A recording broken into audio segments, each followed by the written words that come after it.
Dear learners, आज के इस वीडियो में हम origin of drama, development of drama, regular comedy, regular tragedy, morality play, miracle play और मिस्ट्री प्लेस और इंटरल्यूड्स को डिस्कस करेंगे। हम देखेंगे कि किस तरह से इनका ओरिजिन हुआ और ये किस तरह से डेवलप होती गई और फाइनली एलिजाबेथन एज तक ये किस फॉर्म में थे। तो सबसे पहले हम जान लेते हैं what is drama. Drama literature का एक फॉर्म है जिसे ऑडियंस के सामने परफॉर्म करने के उद्देश्य से लिखा जाता है। Comedy, tragicomedy and tragedy all can be written in the form of drama. 1110 में डंसेबल में सेंट कैथरीन के ऑनर में एक लैटिन प्ले को परफॉर्म किया गया था, जिसे कि earliest mention of dramatic representation के तौर पर देखा जा सकता है। और इसके बाद नॉर्मन कन्क्वेस्ट के टाइम तक, नॉर्मन कन्क्वेस्ट के समय तक एक religious form of drama establish हो चुकी थी। और ये रिलीजियस फॉर्म ऑफ ड्रामा जैसा कि नॉर्मन कन्क्वेस्ट के टाइम पर एस्टेब्लिश हुई थी, तो इसकी स्टार्टिंग फ्रांस से हुई थी और बाद में इस रिलीजियस ड्रामा ने या रिलीजियस फॉर्म ऑफ ड्रामाज ने इंग्लैंड में भी अपना स्थान बना लिया था। जैसा कि ये ड्रामा जो अर्लीस्ट ड्रामा था हमारे इंग्लिश लिटरेचर में वो रिलीजियस था, तो इसका पर्पस डायडेक्टिक था, यानी कि उपदेशात्मक था। अब कारण देखते हैं कि why the earliest drama was didactic, क्यों था ये उपदेशात्मक।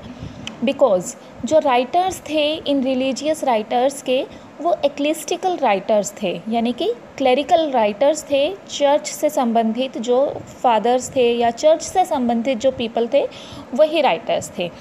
और इन राइटर्स ने, इन ऑथर्स ने अपने ड्रामा में रिलीजियन की जो सच्चाई थी या ट्रूथ ऑफ रिलीजियन को उन लोगों तक पहुंचाने का प्रयास किया जो कि अनलेटर्ड थे, जो पढ़े लिखे या ज़्यादा पढ़े लिखे लोग नहीं थे, उन तक वो रिलीजियन की सच्चाई को पहुंचाना चाहते थे, जिसकी वजह से उन्होंने रिलीजियस लिखा और डायडेक्टिक फॉर्म में लिखा।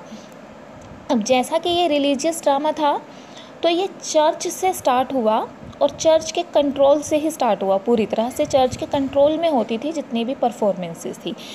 सभी परफॉर्मेंसेस को चर्च के पवित्र बिल्डिंग्स के अंदर ही किया जाता था। और कौन एक्टर्स होते थे? प्रीस्ट, जो चर्च में पुजारी होते थे, फादर्स थे, वही एक्टिंग करते थे।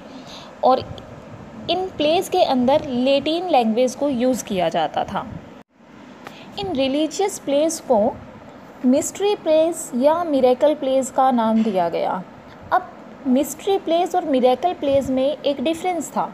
जो प्लेस बाइबल के स्टोरीज़ पर बेस होते थे उन्हें मिस्ट्री प्लेस कहा गया था, और जो प्लेस संतों के जीवन पर आधारित होते थे उन्हें मिरेकल प्लेस कहा गया था। और ये जो डिफरेंस था, ये जो डिस्टिंक्शन था मिरेकल और मिस्ट्री प्लेस के बीच में, ये पूरे कॉन्टिनेंट पर, यूरोप में एक्सेप्ट कर लिया गया था। लेकिन पर्टिकुलरली अगर इंग्लैंड की बात की जाए तो रिलीजियस ड्रामा के लिए यहाँ पर मिरेकल प्ले टर्म का यूज़ होता था। अब ये जो रिलीजियस प्लेस थे ये धीरे धीरे से पॉपुलर होने लगे, और जैसे जैसे इनकी पॉपुलैरिटी इंक्रीज़ हुई, यहाँ पर जो ऑडियंस थी या क्राउड थी वो भी इंक्रीज हो गई। और ये प्लेस कहाँ परफॉर्म किए जाते थे? हम पहले ही डिस्कस कर चुके हैं कि ये चर्च में परफॉर्म किए जाते थे। तो इतनी सारे क्राउड का चर्च के अंदर इकट्ठे आना या इकट्ठे बैठना पॉसिबल नहीं था, इसीलिए नेसेसरी हो गया कि जो स्टेज थी प्लेस को परफॉर्म करने के लिए, जो स्टेज थी वो चर्च के इंटीरियर पोर्शन से इसके चर्च यार्ड में ले आई जाए। इस तरह से जो चर्च में स्टेज थी, एक्टिंग की जाती थी प्लेस के लिए, वो अब इंटीरियर के बजाय चर्च यार्ड में होने लगी। धीरे धीरे ये विलेज ग्रीन तक और सिटी स्ट्रीट्स तक पहुंच गई, यानी कि अब धीरे धीरे पूरे शहर में, गलियों में या कहीं पर भी ये जो प्लेस थे इन्हें परफॉर्म किया जाने लगा। और पहले जैसा कि जो प्रीस्ट थे वही एक्टर्स होते थे, अब कॉमन पीपल भी यहाँ पर पार्टिसिपेट करने लगे। और इन्होंने जो क्लैरिकल एक्टर्स थे, अर्लीस्ट रिलीजियस ड्रामा को 3 फॉर्म्स में डिस्कस किया जाता है: miracle play, mystery play and interludes. तो हम स्टार्ट करते हैं मिरेकल प्ले से। From the 14th century onward, at the festival of Corpus Christi, miracle plays were represented in nearly all the large towns. Means 14th century से corpus Christie के festival पर miracle place को लगभग सभी बड़े towns में represent किया जाने लगा। इन प्लेस को कनेक्टेड सीक्वेंस के अंदर अरेंज किया गया था और इन सीक्वेंसेस को हम साइकिल्स के नाम से जानते हैं। यानी कि जो कलेक्शंस था, जो सीक्वेंसेस थी, उन्हें एक नाम दिया गया था साइकिल्स का। कॉर्पस क्रिस्टी प्लेस को कलेक्टिव मिस्ट्रीज़ के नाम से भी जाना जाता है और जो कनेक्टेड सीक्वेंसेस थी जिन्हें हम साइकिल्स के नाम से जानते हैं, उनमें से 4 साइकिल्स काफ़ी फेमस थे। वो थे, first cycle was Chester's cycle, जिसके अंदर 25 प्लेस इंक्लूड थे।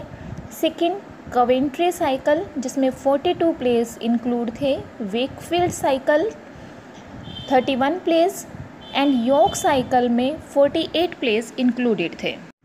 ये सभी सीक्वेंसेस या cycles creation of world and fall of man के थीम से स्टार्ट होते थे और इसके अलावा ये plays flood, sacrifice of Isaac, exodus from Egypt, life of Christ, crucifixion, resurrection and ascension जैसे थीम से भी डील करते थे।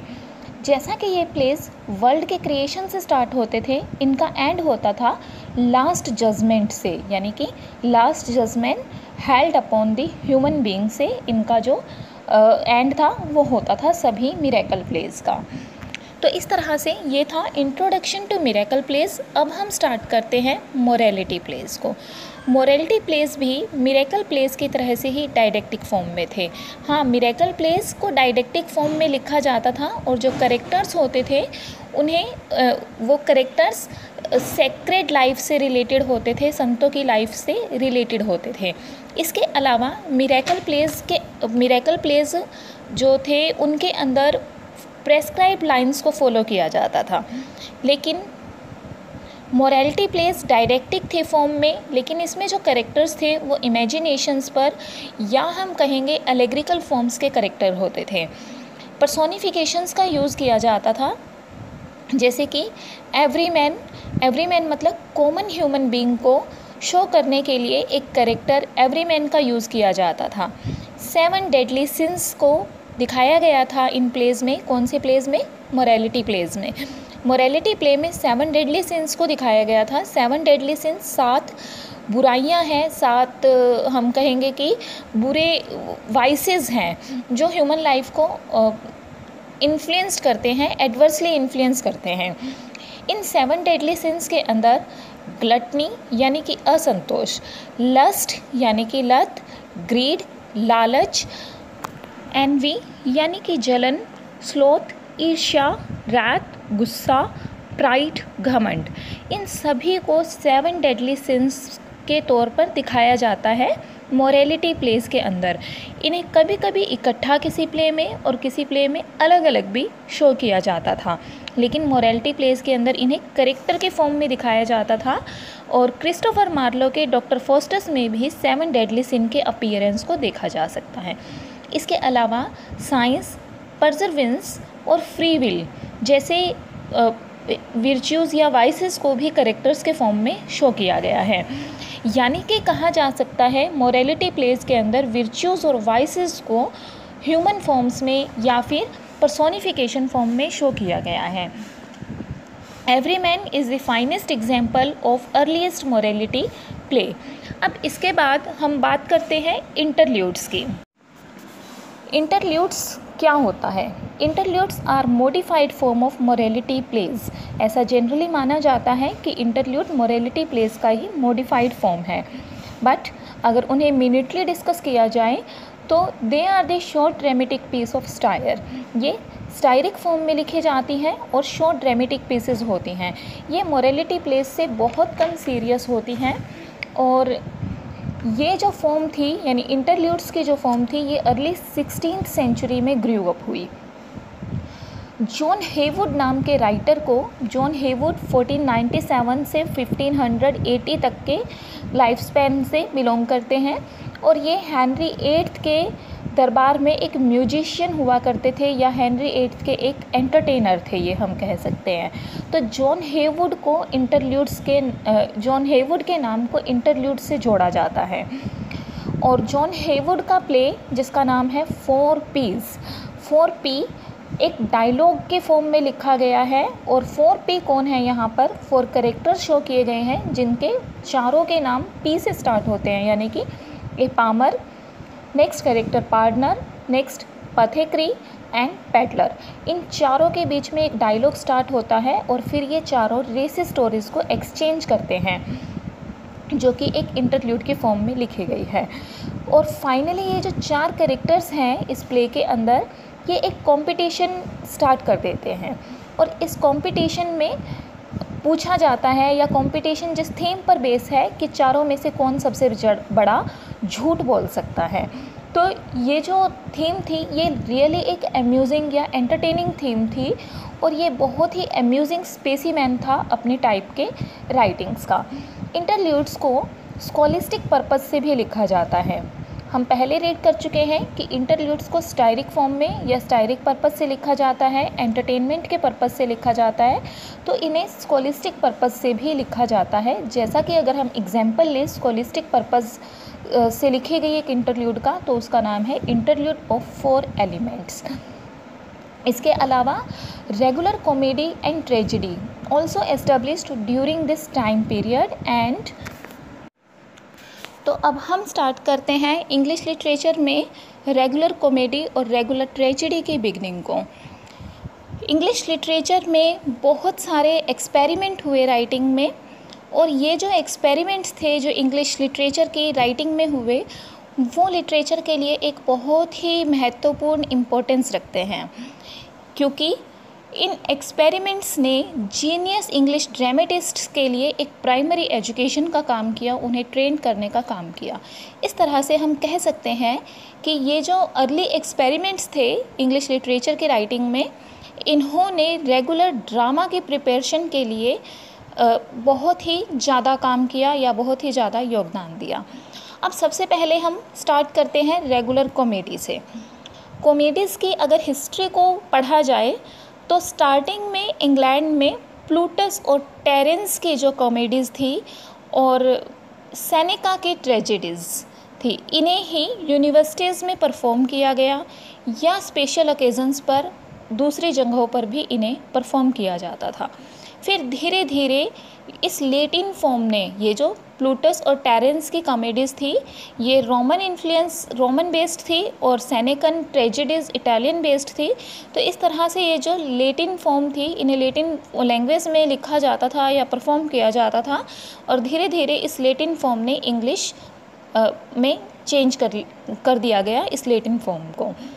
अब हम बात करते हैं first real comedy of English literature. तो रॉयस्टर डॉयस्टर को first real comedy of English literature के तौर पर जाना जाता है, या हम कहें कि फर्स्ट रेगुलर कॉमेडी कौन सी है, रॉयस्टर डॉयस्टर। ये लगभग 1550 में निकोलस उडाल के द्वारा लिखी गई थी। निकोलस उडाल इटन के एक हेडमास्टर थे और उन्होंने ये कॉमेडी अपने स्टूडेंट्स के द्वारा परफॉर्म किए जाने के उद्देश्य से लिखी थी। ये कॉमेडी भी प्लूटस और टेरेंस के मॉडल पर ही आधारित है। इस कॉमेडी को राइमिंग कपलेट्स में लिखा गया और लेटिन कॉमेडीज़ की तरह से ही इसे एक्ट्स और सीन्स में डिवाइड किया गया था। अगर इस कॉमेडी के प्लॉट की बात की जाए, रॉयस्टर डॉयस्टर की कहानी की बात की जाए, तो यहाँ पर एक डेम कंस्टेंस को एक वेन ग्लोरियस हीरो के द्वारा वू करने की जो स्टोरी है वो डिस्कस की गई है। और इस थीम के अलावा यहाँ एक कैरेक्टर जिसका नाम है मैथ्यू मैरीग्रेक, ये एक जेस्टर है, एक मस्खरा है, उसके प्रैंक्स भी इस कॉमेडी के अंदर वर्णित किए गए हैं। तो इस तरह से ये एक बहुत ही जीवंत या हम कहेंगे लिवली कॉमेडी बन जाती है। नेक्स्ट हम बात करते हैं, तो फर्स्ट कॉमेडी कौन सी है? First comedy in English literature can be attributed to the title Roister Doister written by Nicholas Udall. अब हम बात करते हैं first tragedy of English literature या first real tragedy of English literature, या जिसे हम कह सकते हैं first regular tragedy. First regular tragedy Senecan model पर आधारित थी। सेनेकल मॉडल पर जितनी भी ट्रेजेडीज़ थी आधारित थी वो सारी blood and thunder type tragedies होती थी। अब सेनेकल मॉडल ट्रेजेडी या blood and thunder type tragedy क्या होती थी, इन ट्रेजेडीज़ के एंड में जो स्टेज होती थी उसके ऊपर बहुत सारी डेड बॉडीज़ पड़ी होती थी, या इस ट्रेजेडी के अंदर, इस टाइप की ट्रेजेडी के अंदर बहुत ही सारा मर्डर जैसे सीन्स को शो किया जाता था, बहुत सारे मर्डर्स होते थे इसमें। ठीक है, तो हमारी जो फर्स्ट रियल ट्रेजेडी है वो है गोरबोडक।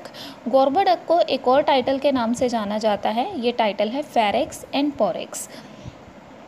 ये फर्स्ट ऐसा प्ले था इंग्लिश लिटरेचर में जिसने कि ब्लैंक वर्स को यूज़ किया गया। इसमें ब्लैंक वर्स को फर्स्ट टाइम यूज़ किया गया था, ये एक ऐसा प्ले था। और ये कहानी ज्योफ्री ऑफ मॉनमाउथ्स हिस्ट्री नाम के बुक के अंदर एक एपिसोड में वर्णित की गई कहानी के ऊपर बेस है।